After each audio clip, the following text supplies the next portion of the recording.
ملک صبا کہاں ہے؟ اللہ کی نعمتیں ملنے پر ہمیں کیا کرنا چاہیے اور ناشکری کا نتیجہ کیا ہوتا ہے؟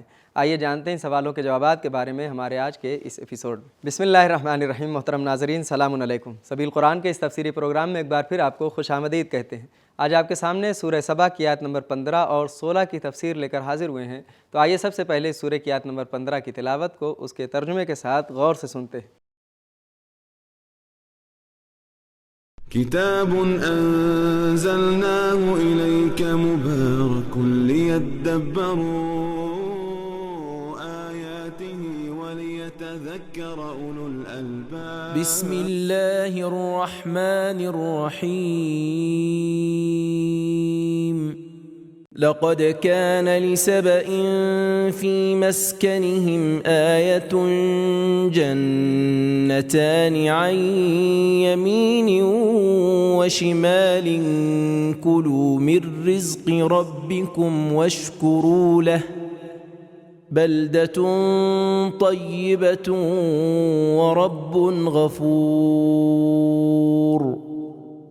قوم سبا کے لیے تو یقیناً خود انہی کے گھروں میں قدرت خدا کی ایک بڑی نشانی تھی کہ ان کے شہر کے دونوں طرف داہنے بائیں ہرے بھرے باغات تھے، اور ان کو حکم تھا کہ اپنے پروردگار کی دی ہوئی روزی کھاؤ پیو اور اس کا شکر ادا کرو۔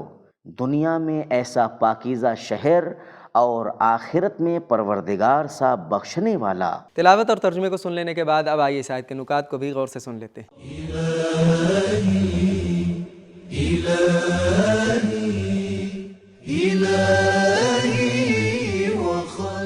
نکات: سبا یمن کی ہری بھری سرزمین کا نام ہے۔ سبا علاقے کی ایک بزرگ شخصیت کا نام تھا جس پر اس سرزمین کا نام رکھا گیا۔ لوگ ثقافت تک پہنچنے اور اللہ کی نعمتوں سے استفادہ کرنے کے لیے دو طرح سے پیش آتے ہیں۔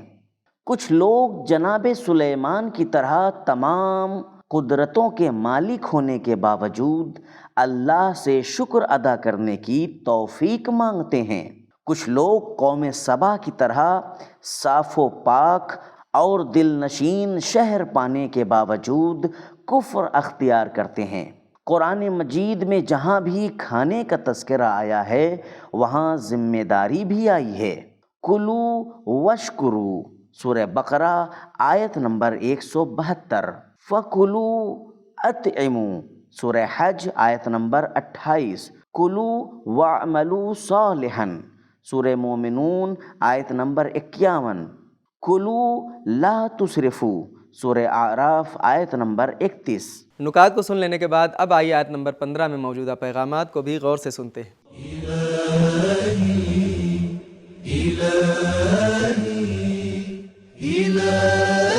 پیغام نمبر 1، ملک سبا کا انجام عبرت انگیز ہے۔ نمبر 2، ملک سبا کے باغوں کی ہریالی الگ طرح کی تھی۔ نمبر 3، طبیعی خوبصورتی اللہ کی نشانیوں میں سے ایک نشانی ہے۔ نمبر 4، منطقہ سبا ہر طرح کی کمی، آفت، ناامنی، برائی اور قحطی سے پاک تھا۔ نمبر 5، اللہ کی نعمتوں کا شکر ادا کرنا چاہیے، لیکن انسان ہرگز شکر کا حق ادا نہیں کرتا اور اللہ اس کو بخش دیتا ہے۔ نمبر 6، گھر اور وطن کا انتخاب کرنے میں شہر کی پاکیزگی کی طرف توجہ دینا چاہیے۔ نمبر 7، روزی دینا اور معاف کرنا ربوبیت کی شان ہے۔ اب آئیے اس ایپیسوڈ کی دوسری آیت یعنی آیت نمبر 16 کی تلاوت کو اس کے ترجمے کے ساتھ سنتے ہیں۔ فأعرضوا فأرسلنا عليهم سيل العرم وبدلناهم بجنتيهم جنتين ذواتي أكل خمط وأثل وشيء من سدر قليل۔ اس پر بھی ان لوگوں نے منہ پھیر لیا اور پیغمبروں کا کہنا نہ مانا، تو ہم نے ایک ہی بند توڑ کر ان پر بڑے زوروں کا سیلاب بھیج دیا اور ان کو تباہ کر کے ان کے دونوں باغوں کے بدلے ایسے 2 باغ دیے جن کے پھل بدمزہ تھے اور ان میں چھاؤ تھا اور کچھ تھوڑی سی بیریاں تھیں۔ تلاوت اور ترجمے کو سن لینے کے بعد اب آئیے اس آیت کے نکات کو بھی سن لیتے ہیں۔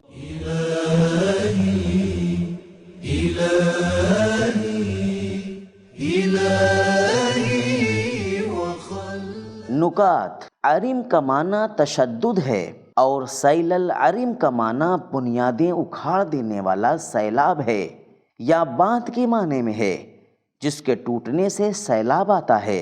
اوکولن معقول کے معنی میں ہے یعنی کھانے والی چیز۔ خمت کڑوی گھاس کو کہا جاتا ہے اور اصل کانٹے بھرا درخت ہوتا ہے۔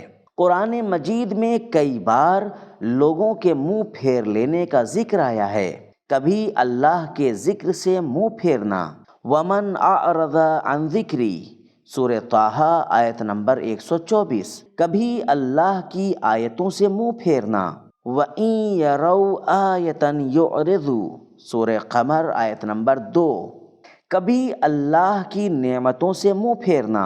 یہ آیت اور اذا انعمنا علی الانسان اعرض سورہ اسراء آیت نمبر 83، اور کبھی اللہ کے نبی سے منہ پھیرنا۔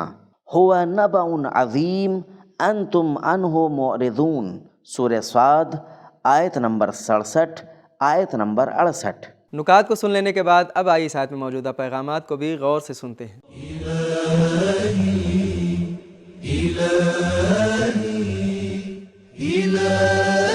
پیغام نمبر 1، منہ پھیرنے اور ناشکری کرنے کا نتیجہ اللہ کا غضب ہوتا ہے۔ شکر نعمت نعمتت افزون کند، کفر نعمت از کفت بیرون کند۔ نعمت کا شکر ادا کرنے سے نعمت میں اضافہ ہوتا ہے اور ناشکری کرنے سے جو پاس ہے وہ بھی چلا جاتا ہے۔ نمبر 2، سیلاب، زلزلہ، طوفان اور بجلی کا کڑکنا کوئی حادثہ نہیں ہے۔ نمبر 3، طبیعت، نیچر اللہ کے غضب کے لیے معمور ہے۔ نمبر 4، نعمتوں میں کبھی کبھی اضافہ ہوتا ہے۔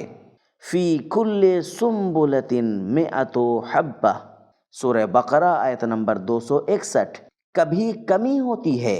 نقص من الاموال والانفس والثمرات، اور کبھی تبدیلی ہو جاتی ہے۔ بدلناہم۔ تو ناظرین کرام، ہم نے یہ جانا کہ سبا یمن کی ایک ہری بھری سرزمین کا نام تھا۔ سبا علاقے کی ایک بزرگ شخصیت کا نام تھا جن کے نام پر اس سرزمین کا نام رکھا گیا تھا۔ نعمتیں ملنے پر ہمیں اللہ کا شکر حضرت سلیمان علیہ السلام کی طرح ادا کرنا چاہیے۔ قوم سبا کی طرح ناشکری اور کفر اختیار نہیں کرنا چاہیے، اور ناشکری کا نتیجہ اللہ کا غضب ہوتا ہے۔ یہ تھے ہمارے سوالوں کے جوابات۔ ملتے ہیں اگلے ایپیسوڈ میں، تب تک کے لیے خدا حافظ۔ سبیل قرآن، قرآنی سماج کی پہچان۔